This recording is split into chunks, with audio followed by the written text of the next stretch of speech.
Mes amis, j'ai un message capital pour vous et j'espère que vous allez le transférer, l'écouter, l'accepter, quoi qu'il en soit. C'est peut-être le message le plus important que vous aurez à écouter, pas parce qu'il vient de moi, parce qu'il est tellement important, parce qu'il concerne l'éternité. Il y a dans la Torah 36 éléments, 36 cas dans lesquels la personne est retranchée. L'âme est retranchée, ça s'appelle un karet. Je vous en donne quelques-uns, comme par exemple ne pas respecter le Shabbat. Un Shabbat non respecté, c'est au moins un karet. Avoir des relations maritales, entre guillemets, sans être marié, donc avoir un copain ou une copine, même quelqu'un qui serait marié religieusement, homme ou femme, et la femme ne respecte pas complètement les lois de la pureté familiale, les lois de la nida, c'est un karet à chaque fois. Ou une femme mariée, par exemple, qui n'aurait pas été au mikvé une dernière fois, juste après sa ménopause, chaque fois qu'elle va avec son mari, c'est un karet, c'est un retranchement de l'âme. Je vais vous expliquer, ça va pas être long, mais c'est vraiment important. Ensuite, donc on en a 36 comme ça. Après, il y a un tas de cas, comme par exemple manger ou boire à Kippour. Il y a manger du pain, manger du chametz à Pessah. Et ensuite, il y a toutes les relations sexuelles interdites entre père, mère, etc. Toutes les relations incestueuses, Dieu nous en préserve. Et globalement, je vous ai donné les plus importantes, même s'il faut toutes les connaître. Le Ari Akadosh, le grand kabbaliste, en a retiré 2 qui viennent du Zohar. Le plus grave de tous, même bien que tous soient graves, mais le plus grave, c'est celui qui ne s'est jamais marié, dans le sens où il n'est jamais passé sous la choupa, il n'a jamais eu des enfants juifs. Il y en a qui disent des garçons et filles, peu importe. Là, on n'est pas déjà dans ce distinguo, mais au moins on parle de celui qui, donc le célibataire, voilà, le vieux beau célibataire qui croit que il va finir sa vie, qu'il a fait plein de bien, etc. Alors celui-là, c'est le cas le pire de tous. Voilà. Mais les autres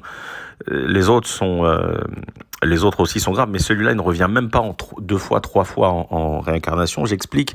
Donc, en fait, lors de la première fois, l'âme descend dans le corps. La neshama, l'âme a plusieurs niveaux. Donc, elle revient une 2e fois, 3e fois, ce qui fait 4 en tout. Si elle n'a pas réussi à réparer ce qu'elle devait réparer, remplir sa mission. Mais celui qui, lors d'un seul Gilgoul, une réincarnation, ne s'est pas marié, n'a pas donné des enfants, celui-là, il n'a aucune chance, il ne revient pas en Gilgoul, et celui-là, le karet, il est définitif pour lui, ce retranchement de l'âme. Donc, comme je vous ai dit, il y en a 36, plus 2 que le Ari Akadosh nous a rajouté. Celui qui ne s'est jamais marié, on vient de le dire, et celui qui n'a pas réparé pendant les 3 réincarnations.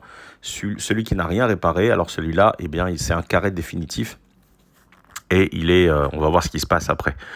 Voilà, donc maintenant je vais vous donner quelques explications de ce qui se passe. Donc l'âme, elle a plusieurs étages, d'accord ? Donc, il y a une partie de l'âme qui s'appelle le nefesh, le nefesh chaya. Là, on va dire le bout d'âme qui donne. C'est ce qui est commun à toutes les créatures, le juif, non-juif, etc. Cette partie d'âme-là, au moment, donc, juste une parenthèse, donc, le Zohar nous dit, et les Mekoubalim, comme le Ramak et d'autres, Rami Moshe Cordovero, nous explique que, donc, malheur à celui qui quitte ce monde avec un seul karet, un Shabbat, sans avoir été réparé. Un Shabbat transgressé, ou une relation avec une femme qui n'est pas la sienne, ou avec sa femme lorsqu'elle est impure. Et c'est impur, c'est-à-dire qu'il faut aussi compter les 7 jours. C'est-à-dire qu'il y a des règles. Je ne veux pas faire un cours mais il y a des règles. C'est pas juste après qu'elle ait plus ses périodes, on peut aller avec elle. Il faut attendre, il y a des jours de Tahara, il faut qu'elle aille au mikvé, il y a plein de règles. Donc toutes ces règles-là, toutes ces choses-là, tous ces carrés, tous ces critouillottes, tous ces retranchements de l'âme, voilà, donc la partie la plus bestiale, on va dire, de l'âme, c'est celle qui fait fonctionner l'homme, qui est la plus connectée au corps, qui aussi subit le plus les douleurs physiques, on va dire, ce qui est la plus connectée à la physicalité du monde, du corps, pardon. Alors celle-là, elle se transforme, écoutez bien, parce que elle se transforme en dibouk, c'est-à-dire elle se transforme en une âme perdue, et ensuite en shed, elle se transforme en démon, voilà. Pourquoi ? Parce qu'en fait, à partir du moment où l'homme a un karet, il a sur lui, il a retranché son âme de la lumière divine, comme si on avait une corde qui nous relie directement à la lumière céleste, à la lumière divine, en faisant une de ces transgressions, sans avoir fait teshuva, on expliquera après. Alors on coupe cela et c'est fini. C'est-à-dire qu'à partir de ce moment où on fait ça, la présence divine ne peut plus résider sur le corps. Et donc la présence divine qui est on va pas donner de détails, mais la présence divine, du coup, elle n'a pas d'endroit où se poser. Et donc, tout est comme ça, tout est mesure contre mesure. Donc, celui qui n'a pas laissé la présence divine se poser sur lui, alors automatiquement, quand cette partie de l'âme quitte le corps, ce nefesh, quitte le corps, le nefesh chaya, cette partie la plus bestiale, on va dire, ou la plus animale, ou la plus basique, alors elle aussi, elle est en souffrance, elle est en vagabondage, et elle est ça s'appelle le kafaka, c'est des choses terribles, et c'est des souffrances éternelles, et elle ne trouve pas de repos, sauf que parfois, voilà, donc ce qu'on appelle les exorcismes, etc., c'est que parfois elle trouve un corps qui, pour une raison ou une autre, a ouvert un portail, et à ce moment-là, elle rentre dans ce corps-là, et ça lui donne un repos pendant un certain nombre de temps, jusqu'à ce qu'elle en soit expulsée pour une raison ou pour une autre.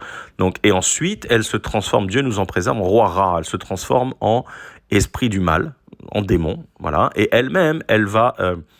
maintenant, cette personne-là, à cause de ce qu'elle a fait, elle va elle-même faire du mal aux autres. Donc, quand les gens sont frappés par des gens des forces qui exécutent, etc., c'est ça. Donc cette partie de l'âme va se transformer en démon, qui va ensuite faire du mal aux autres. Donc, dans sa propre existence, elle se fait du mal aussi, mais ça, c'est encore autre chose, mais ensuite elle fera du mal aux autres. Donc premièrement, la première partie de vous, si vous êtes concerné par une de ces choses, sachez qu'il y a une partie de vous qui va partir transformée en démon. D'abord en âme esselée qui va être torturée et poursuivie par des anges des anges du mal, et ensuite dans un second temps en démon. Voilà, donc ça il faut être clair, comme ça au moins chacun sait où il va. Ensuite, il y a une deuxième partie, il y a une partie propre juif qui est dans le rouar, dans le nefesh, mais dans le nefesh du côté de la sainteté qui vient de Dieu. Alors là, cette partie-là maintenant, elle va descendre, mais tout est connecté, c'est-à-dire qu'il y a une conscience dans tout. Voilà. Donc cette partie-là maintenant, qui était liée à la partie, on va dire à la partie la plus lumineuse de ce premier niveau de l'âme, du nefesh, celle-là, elle va dans un niveau qui s'appelle le havadon. Donc c'est tout en bas dans le Gehinam, dans l'enfer, au niveau -7. Et dans ce niveau -7, il y a 2 niveaux. Et il y en a un deuxième qui s'appelle Tartit ou Havadon. Et là-bas, c'est évidemment les pires des tortures. Et que nous dit le Zohar, c'est que l'âme ne sort jamais les Olam. Voilà, elle ne sort jamais de là-bas. Il y a des nuances, parce que les Olam, ça veut dire à tout jamais, ou pour l'éternité, mais on peut sans rentrer dans les détails. Sachez que, voilà, donc la deuxième partie de vous va rentrer dans cet endroit-là, Dieu nous en préserve, tout en bas, en l'étant torturé sans pouvoir sortir. Et en plus, c'est marqué que ceux qui sont là-bas, le Shabbat aussi, ça ne s'arrête pas. Comme ils n'ont pas respecté Shabbat, donc le Shabbat, ça ne s'arrêtera pas. Les autres qui ont à payer à d'autres endroits, que Dieu nous en préserve, eux, le Shabbat, ils auront du repos. Mais pas ceux qui ont transgressé le Shabbat ou qui ont des carettes, qui ont des retranchements de l'âme. Ensuite, qu'est-ce qui va se passer avec le corps maintenant ? Donc, maintenant, vous allez me dire, oui, mais j'avais aussi une Neshama juive, j'ai aussi, donc dans Nefesh, Ruach Neshama, j'ai aussi Ruach Neshama. Ces 2 parties, elles vont être récupérées par des tzadikim. Ça va être donné à d'autres, ne vous inquiétez pas, c'est pas perdu. Il n'y a rien qui est jeté, donc ça sera donné à d'autres qui vont en profiter et seront très heureux de l'avoir. Donc, maintenant, ce qui se passe avec le corps, comme rien n'est jeté, alors il n'y a pas de résurrection des morts pour ce corps-là. Ça veut dire qu'au moment après le Mashiach, quand les corps vont être renouvelés comme ils étaient à l'époque de Adam, Adam Arishon, le premier homme, tout en lumière, etc., ces corps-là vont descendre, comme dit le Zohar, il y a 7 terres, il y a 7 niveaux souterrains, on va dire, et il y a 2 niveaux, un qui s'appelle Gé, un qui s'appelle Neshia, et en fait, ces corps, ils vont être utilisés maintenant pour des créatures qui n'ont pas de corps ou qui ont besoin d'un corps, et donc ça va être par des créatures qui sont vraiment monstrueuses. Voilà, le Zohar en parle, je ne donne pas de détails, il y a des créatures à 2 têtes, c'est vraiment terrible. Il y en a qui le corps pourra avoir une forme de mariage, on va dire, mais tous ceux qui ne sont pas mariés, ce corps-là n'aura même pas la possibilité d'avoir un mariage. C'est des tortures terribles. Pour savoir, pour juste imaginer qu'il n'y a pas de négociation possible. C'est-à-dire que quand le corps part, quand la Neshama, elle quitte le corps, quand on quitte ce monde, il n'y a pas de négociation, on ne peut pas s'expliquer, il n'y a pas de... C'est comme ça, c'est la vérité, c'est la vérité la plus complète. Voilà, il n'y a pas d'excuses, il n'y a pas de circonstances atténuantes, il n'y a pas de barreau du ténor qui va venir nous défendre. Donc soyez bien conscients de la réalité. Je vous dis ça pas parce que je sais pas, Chas Veshalom, par haine ou quoi que ce soit, ou par vengeance. C'est simplement pour expliquer la réalité des choses et qu'on vous aura prévenu. Voilà, vous aurez été prévenu. et qu'on n'est plus en contrôle après. C'est-à-dire qu'à partir du moment où la Neshama, l'âme quitte le corps, ou si le Mashiach Bezrat Hashem vient avant, c'est terminé. Il n'y a plus moyen de se rattraper. Voilà. Donc ça, c'est ce que nous, on trouve dans le Zohar et dans les livres des Mekoubalim. Est-ce qu'il y a encore d'autres choses? Probablement, j'en sais rien. Mais en tout cas, c'est déjà suffisant pour m'empêcher de dormir la nuit, et j'espère que ça vous empêchera aussi de dormir la nuit. Alors, la question maintenant, c'est comment on répare. Je vais faire très simple, mais pour ça, il faut que vous étudiez, il faut suivre des cours. Mais la première des choses, c'est Azivatachet, d'arrêter de fauter. Donc, tous ceux qui font des fautes avec la Brit Mila, les femmes qui sont avec des non-juifs ou qui sont avec un copain sans être mariées, ou qui ne respectent pas les règles de la Nida, complètement, il faut l'apprendre. Il y a des cours. Vous pouvez aller en ligne, il y a plein de cours. C'est pas compliqué, mais il faut apprendre, ça s'invente pas. La douche, ça marche pas pour les femmes. Voilà, celles qui pensent que la douche, ça remplace, vous verrez la douche que vous allez prendre plus tard. Voilà, ça sera pas une douche d'eau, ça sera une douche de feu. Des tortures, vous n'avez pas idée. Voilà, je vous dis la vérité, comme ça au moins tout le monde le sait. Donc tous ceux qui ont ce genre tous les cas que j'ai cités, d'accord. Premièrement, on arrête les fautes, on arrête. Deuxièmement, évidemment, on se renseigne, on étudie, on pose des questions, on va voir un rabbin, on achète des livres, on commence à s'inquiéter, à s'angoisser, à pas dormir la nuit, et on commence à se prendre sérieusement en main. La deuxième élément, c'est d'aller demander pardon à Dieu. Donc on fait teshuva, et donc on va à n'importe quel moment, jour et nuit, et on va dire à Dieu, voilà, j'ai fait ci, plus tout ce que je sais pas que j'ai fait, bien sûr, et je te demande pardon, et tout ce que je sais que je vais apprendre, je vais arrêter de le faire. Et ensuite, Kabbalah la Hatid, c'est-à-dire qu'on prend sur soi de dire à Dieu, je ne recommencerai plus jamais, quoi qu'il arrive. Qu'après on tombe, c'est un autre problème. J'ai déjà expliqué, c'est autre chose. C'est pour ça que la teshuva, on doit la faire tous les jours, et plusieurs fois par jour, avant de se coucher, etc. Parce qu'on ne sait jamais à quel moment on doit quitter ce monde. Maintenant, ce qui est important, c'est l'honnêteté de la personne au moment où il fait teshuva. Donc, si vous êtes en pleurs, c'est mieux. Et vraiment, je veux dire, les gens ne se rendent pas compte que s'ils pouvaient voir un flash lumière, un flash de 3 secondes de ce qui se passe après, mais bon, le but c'est de le faire dans l'aïmouna, c'est-à-dire de le faire si on voyait tout ce qui se passe de bien et de pas bien, de ce qu'on a la capacité de faire en bien, de créer ou de détruire, évidemment il y aurait plus de tests dans ce monde, il y aurait plus d'utilité. Donc il faut le faire en Emouna, c'est-à-dire qu'on voit pas quand on fait des dégâts comment on détruit des mondes, et quand on fait des mitzvot comment on construit des mondes, comment on fait descendre la lumière d'en haut jusqu'en bas, et qu'on nourrit tous les mondes, les anges inclus. Donc on voit pas tout ça, mais on a la Emouna. C'est quoi la Emouna au final? C'est qu'on a la capacité de détruire ou de construire. C'est ça qui est important, la capacité de réparer ce monde ou de l'abîmer encore plus. Donc il faut faire les choses en aveugle, il faut croire. C'est la Emouna dans les sages, la Emouna dans nos textes, etc. Et la Emouna dans Dieu. Donc là, cette foi qu'on a en Dieu. Donc ça, c'est très très important. Donc faire teshuva, c'est pas honteux, d'accord? Maintenant, ce que les gens disent de vous, on s'en fiche. Parce que ceux qui se moquent de vous en disant « Ah, maintenant tu couvres ta tête, ah, maintenant tu mets des tzitzit, ah, maintenant, mais qu'est-ce que t'es devenu religieux ?» Oui, mon pote, je suis devenu religieux. Et toi, si tu fais pas pareil, tu vas voir ce qui va t'attendre. Tu vas voir, ah, mais si t'es bien, bon, bah écoute, si c'est bien, si t'as trouvé t'es bien, si t'es heureux, tant mieux pour toi. Non, c'est pas si je suis heureux, j'ai pas le choix, c'est ça, on doit faire ça. Il y a des récompenses, c'est marqué dans les principes les 13 principes de la foi, qu'il y a une punition pour les Réchaïs, mais elle est terrible pour ceux qui n'ont pas été dans le chemin de la Torah. Et il y a une récompense pour ceux qui ont été, donc dans les tzadikim, ceux qui sont dans le chemin de la Torah. Donc, je ne suis pas là pour faire un très long cours, juste expliquer qu'il y a un moment, il faut arrêter les bêtises, ça y est. Il faut accepter d'être un Eved Hashem, d'être un serviteur de Dieu. Il faut accepter qu'on ne fait pas ce qu'on a envie.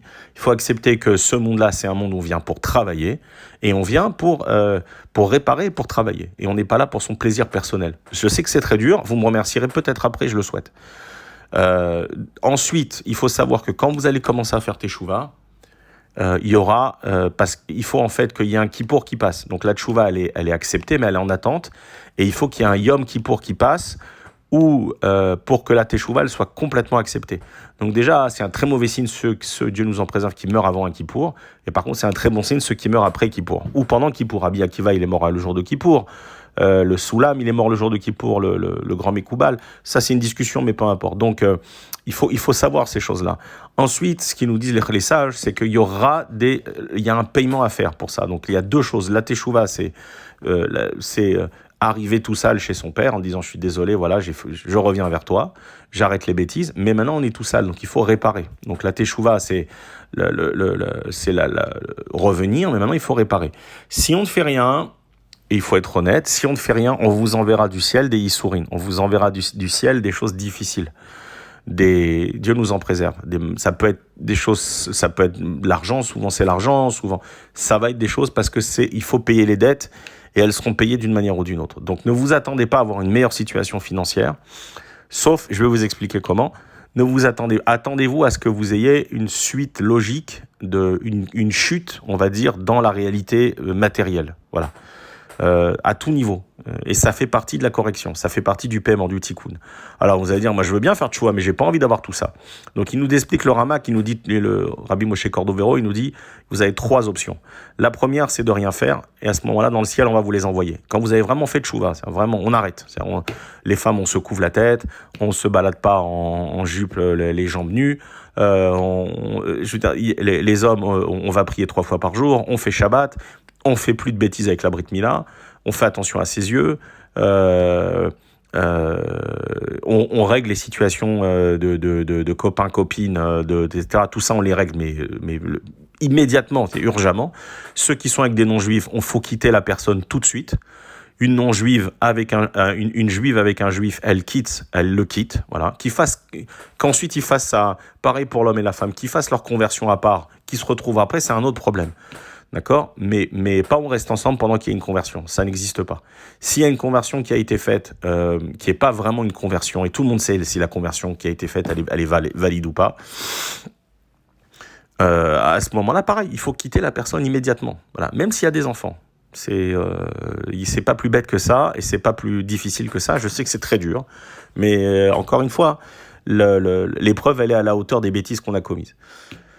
Ensuite, donc la première des choses, c'est de recevoir des catastrophes du ciel qui vont permettre le paiement des dettes. La deuxième chose, des fois il se passe rien, et à ce moment-là, c'est payé dans l'autre monde, et on veut surtout pas payer ça dans l'autre monde. Et la troisième option, c'est de faire soi-même des réparations, ce qu'on appelle des tikkunim. Il y aura les shovavim à partir du mois de décembre, janvier. J'avertirai tout le monde. Il y a 6 jours de jeûne pendant 1 jour par semaine qui arrivent. C'est extraordinaire, et il y a d'autres tikkunim, voilà, qu'il faut faire. Il y a des réparations à faire dans ce monde. Si vous avez des questions, vous n'hésitez pas, vous pouvez demander à vos rabbins. Tous les rabbins qui vont vous dire, c'est pas la peine de jeûner, c'est pas la peine de faire des tikkunim. Tous les grands kabbalistes de ce monde ils disent qu'eux aussi ils auront des comptes à payer pour ça, parce qu'ils ont empêché les gens de faire teshuva et de réparer. Donc c'est ancestral le fait qu'il faille réparer, faire des jeûnes. C'est rien, c'est 1 jour de jeûne, souvent c'est du lever du jour jusqu'au coucher. L'hiver arrive, donc c'est des journées courtes, et en faisant quelques jours de jeûne comme ça, il y a une capacité énorme à réparer. Ensuite il y aura après le tikkun de Shavuot, la nuit de veillée aussi, qui en élimine pas mal. Voilà, dans ce monde il faut réparer, et il faut arrêter de faire des bêtises. Une fois que vous aurez commencé à réparer, vous pourrez commencer en même temps à construire et à valider et à réaliser la mission pour laquelle vous êtes descendu ici. Je suis désolé d'être direct, mais malheureusement, on ne nous en parle pas. Voilà, en tout cas, c'est bien les petits shiurim intellectuels de Rav Machin sur Internet qui vous donnent l'impression que, voilà, on fait réfléchir les neurones, etc. S'il n'y a pas d'appel à l'action, c'est de la perte de temps. Donc ça sert à rien d'écouter des shiurim intellectuels, de l'intellectualisation de la Torah, d'accord, si on fait pas Shabbat et si on a un karet. Si on a un karet, c'est fini, il n'y a plus, on est livré dans les mains des forces de l'impureté, et en faisant teshuva, maintenant c'est ça la force, c'est qu'en 20 secondes, 30 secondes, 1 minute, on retourne du côté, on se reconnecte. Donc le câble qui avait été coupé, il est reconnecté, voilà. Je vous souhaite à tous, une très bonne semaine, un très bon Shabbat. J'espère que ce message va circuler. Il y a des solutions, il faut les faire tant qu'on peut les faire. Be'atzlacha.